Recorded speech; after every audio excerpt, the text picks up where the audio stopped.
Har'i guyyaa ayyaana yaadannoo gooftaa keenya qulqulluu Sillaasee yookiin qulqulleettii Sillaaseedha. Tokkos ayyaana yaadannoo qulqulluu Iyyaaqeem abbaa Maariyaamidha. Tokkos ayyaana yaadannoo qulqulluu Atinaatiyoosidha. Tokkos ayyaana yaadannoo qulqulluu Diyoosqoroosidha. Maqaa Abbaa, maqaa Ilmaa, maqaa Hafuura Qulqulluu Waaqa tokkoo Ameen. Gaafa guyyaa torbaa. Har'i guyyaa ayyaana yaadannoo abbaa keenya yookiin gooftaa keenya qulqulluu Sillaasee yookiin qulqulleettii Sillaaseedha. Tokkos ayyaana yaadannoo qulqulluu Iyyaaqeem abbaa Maariyaamidha. Tokkos ayyaana yaadannoo qulqulluu Atinaatiyoosidha. Tokkos ayyaana yaadannoo qulqulluu Diyoosqoroosidha. Eebbi isaaniif araarri isaanii hunduma keenya irra oolee kan bule haa ta'u. Har'as akkuma guyyaa kaleessaa seenaa gooftaa keenya qulqulluu Sillaasee bal'inaan seenaan isaanii waan jiruuf gabaabsinee viidiyoo kana keessatti isiniif dhiyeessuu waan hin dandeenyeef dhiifama guddaa isin gaafanna.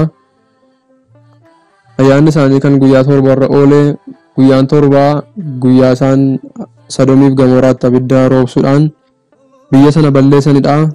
Tokkos guyyaa isaan mana Abrahaamiif Saaraa itti seenanidha. Kanaaf guyyaa torba irra kabajama jechuudha. Kanaaf har'a kan isiniin dhiyeessinu kan qulqulluu Iyyaaqeem, qulqulluu Atinaatiyoosii fi qulqulluu Diyoosqoroosidha jechuudha. Amma dhumaatti nu waliin akka taatan maqaa Waaqayyootiin isin gaafadha. Qulqulluu Iyyaaqeem. Iyyaaqeem abbaa qulqulleettii haadha keenya dubroo Maariyaamiiti. Maqaan isaaniis sadii, maqaa sadiidhaanis waamamu. Isaanis Iyyaaqeem, Yoonaakiir fi Saadoqdha. Gosti isaanis gosa Yihuudaarraayi. Innis duubatti hiddi latiinsa isaa hanga mooticha Solomoonii fi Daawit kan deemudha. Haati manaa isaa Haannaan dhabduu turte. Sababa kanaan Waaqayyoon jabeessanii kan kadhatan turan. Waaqayyoos kadhannaa isaanii dhaga'ee hundumaa ol kan taate haadha keenya qulqulleettii dubroo Maariyaamiin akka argatan taasiseera.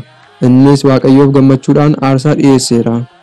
Akkuma Waaqayyoof waadaa galan dubroo Maariyaam qabatanii akka mana qulqullummaa galtu taasisaniiru. Innis waggoota muraasa jiraatee nagayaan boqote. Kan boqotes osuma haati keenya dubroo Maariyaamii mana qulqullummaa keessa jirtuuti. Ayyaanni yaadannoo boqonnaa isaas eebila torbadha. Galanni Waaqayyoof haa ta'u. Waaqayyoo kadhannaa qulqullootaatiin nutti araaramu. Suuga qulqullichaatiinis nu waliin haa ta'u hanga bara baraatti. Ameen. Tokkos har'a ayyaana yaadannoo qulqulluu Atinaatiyoosidha. Qulqulloonni garaa garaa qulqulluu Atinaatiyoosiin haala adda addaatiin ibsu. Qulqulluu Baasiliyoos inni Qisaariyaa waa'ee isaa yommuu ibsu, Waaqayyo irraa mana kiristaanaaf kan kenname ogeessa fayyaa madaa ishee qoorsudha jedhe. Atinaatiyoos kan dhalate bara 295 Iskindiriyaatidha. Biyyi isaa manuu fi warri isaa kiristaana hin turre. Qiddaasee yookiin sirna galatoo gooftaa kan barreesse isadha. Qulqulluu Atinaatiyoos ijoollummaa isaatti waamame. Guyyaa tokko yommuu Atinaatiyoos ijoollee naannoo isaa akka Phaaphaasii ta'ee cuuphuudhaan taphatu abbaan Iskindroos jedhaman isa argan. Abbaan Iskindroos ijoollee inni cuuphee kana cuuphaa isaanii raggaasisanii meerooniidhaan chaappessaniiruufi. Kana booda Atinaatiyoos abbaan Iskindroos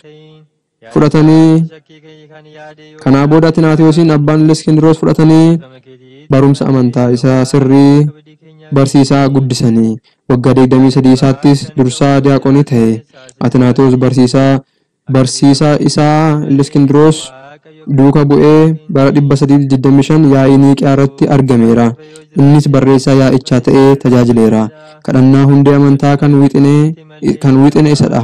Qulqulluu Atinaatiyoos gara kawaalaa Inxooniis deemee seera kawaalaa barateera. Yaa'ii Niiqiyaa booda bara 328 Iskindroos waan boqotaniif Atinaatiyoos Phaaphaasii gochuuf yommuu kaadhimanitti inni garuu aangoo kanaaf ani hin ga'u jedhee badee gara kawaalaa Inxoonis deemee ture. Isas barbaadanii fidanii Paatriyaarkii Masrii 20ffaa taasisaniiru. Qulqulluu Atinaatiyoos barri paatriyaarikummaa isaa qormaata hedduun kan guutamedha. Takkaa barumsi Aariyoos yeroo itti babal'ate, takka ammoo wal dhabbiiwwan hedduu yeroo itti turanidha. Atinaatewos sababa amantaaf waggaa 7 ari'atamee baqannaan dabarse. Yeroo ari'atamettis biyya Arabaatti waaqarkee namni itti bulaa ture kadhannaa isaatiin qofa caccabseera. Innis namoota waaqarkeetti bulan kana barsiisee cuuphee lubootaa fi daaqonoota muudeefii jira. Waggaa 7 boodas hanga yoomiittiin biyya ormaa jiraadha jedhee mooticha duratti dhiyaate. Mootichis harka ofiitiin haaduu jedhee diina isaa kan ta'e Awusaabiyoosiif bidiruu gaarii nama bidiruu oofu waliin akkasumas soorata isaa waliin qopheessee kenneefi qulqulluu Atinaatewosiin garuu nyaataa dhugaatii tokko malee bidiruu dhirmi nyaateen gara Iskindiriyaa erge. Haa ta'u malee Waaqayyo isa hin ganne. Ergamoonni isa sooraa achi nagayaan gahe. Awusaabiyoos garuu bidiruun cabdeenii du'eera. Bara mootichi hamaan Yuuliyoos ka'es jalaa dheesse Kawaala Akmiim galus boodarra gara teessoo isaatti kabajaan deebi'eera. Qulqulluu Atinaatewos nama baay'ee of gadi qabudha. Bara paappaasummaa isaallee luka abbootaa dhiqaa ture. Abbaan Inxoonis uffata ergee fi jaalala irraa kan ka'e abbaa Inxoonis uffaticha sana osoo hin uffatiin akka boqotillee seenaan Inxoonis dhugaa ba'a. Paappaasii jalqabaa Abuna Salaamaa Fireeminaaxoosiin biyya keenyaaf barsiisee muudee kan erge qulqulluu Atinaatewosdha. Qulqulluu Atinaatewos barumsi isaa kan baay'ee nama hawwatudha. Innis waa'ee soorummaa Waaqayyoo, waa'ee uumamaa, waa'ee waaqarkeewwanitti amanuu dhiisuu fi waa'ee icciitii foon uffachuu yookiin nama ta'uu Gooftaa bal'inaan kan barsiisedha.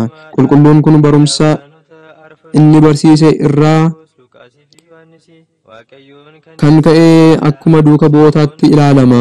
Barumsa isaatiin shakkitoota kan injifate, amantaa isaaf kan ari'atame utubaa mana kiristaanaas jedhama. Muudamee waggaa 47tti caamsa 7 boqote. Galanni Waaqayyoof haa ta'u. Waaqayyo kadhannaa qulqullicha kanaatiin nutti haa araaramu. Sirni isaas nu waliin haa ta'u hanga bara baraatti. Ameen. Tokkos arri guyyaa ayyaana yaadannoo qulqulluu Diyoosqoroosidha. Qulqulluu Diyoosqoroos Iskindiriyaa keessatti dhalatee barumsa amantaa baratee daaqonummaan tajaajilaa ture. Akkuma barsiisaan isaa boqoteen bara 444tti Paappaasii Iskindiriyaa ta'ee muudame. Barreeffamoota hedduu barreesseera. Isa keessaa qiddaasee Inqidme Aalem jedhamu yookiin immoo addunyaa dura jedhu kan guyyaa dhaloota Gooftaa, cuuphaa, du'aa ka'uu, ol ba'uu fi Phaaraaqilixoos akkasumas ayyaana Sillaasee irratti ittiin qaddasamu kan qopheesse isadha. Bara inni turettis Qomosiin Qusxunxiniyaa Awuxaakii jedhamu barumsa addaa yeroo Gooftaan haadha keenyarraa foon ishee fudhatu foonsaa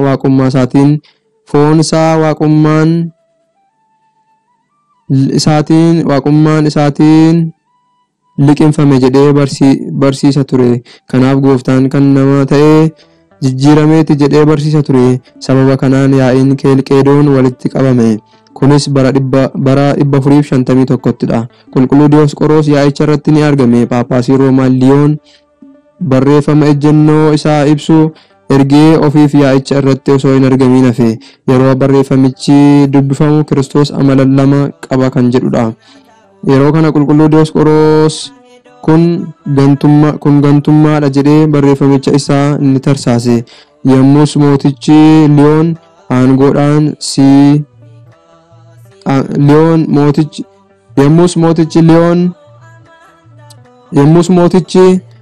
aangoodhaan si'ool mitii jedheeni. Qulqulluu Diyoosqoroos ammoo osoo amantaa wal fakkaanne malee amma tokko miti. Ta'us ammoo Saaxinaa'el hangafa qulqulluu Mikaa'elii fi Gabreelii hin turre.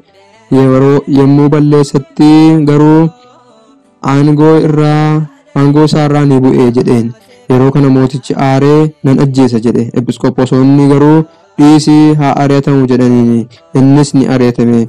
Mootittiin Baarkiliyaa jedhamtu yaa'ichi akkam ta'e jettee gaafatte. Isaanis namoonni 600 yommuu amanu Diyoosqoroos kophaasaa didee jedhaniini. Isheenis monoksoonni kun maaliif akkas ta'u? Yohaannis afaan warqees haadha koo waliin wal lolee du'e. Kunis ammoo du'a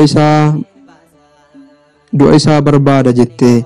Innis du'a Yohaannis dubbate malee haati kee du'a akkamii akka duute maaf dhiiste jedheeni. Mootittiinis qaanofnaan waanuma harkaa qabduun fuula isaa rukuttee ilkaan isaa fuulduraarraa harca'e. Deeggartoonni ishee waliin turanis areeda isaa irraa buqqisan. Qulqulluu Diyoosqoroos garuu ilkaanii fi areeda isaa irraa cirame guduunfee warra Iskindiriyaatti kun firii amantaati jedhee erge. Kana booda gara odola gaagiraatti geessanii achumatti boqote. Ilkaan isaa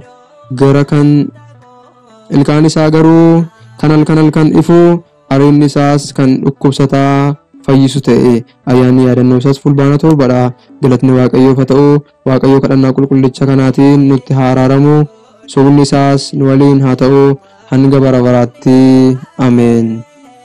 Galanni Waaqayyoof, haadha isaa dubroo Maariyaamiif, ulfaataa fannoo isaatiif hanga bara baraatti haa ta'u. Ameen.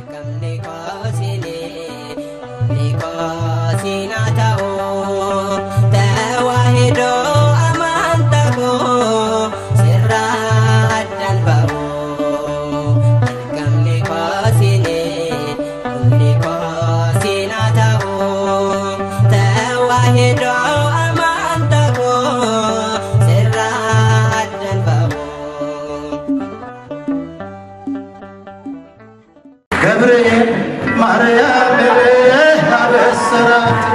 አበሰራት ወንድ ልጅም ትወልጃለሽ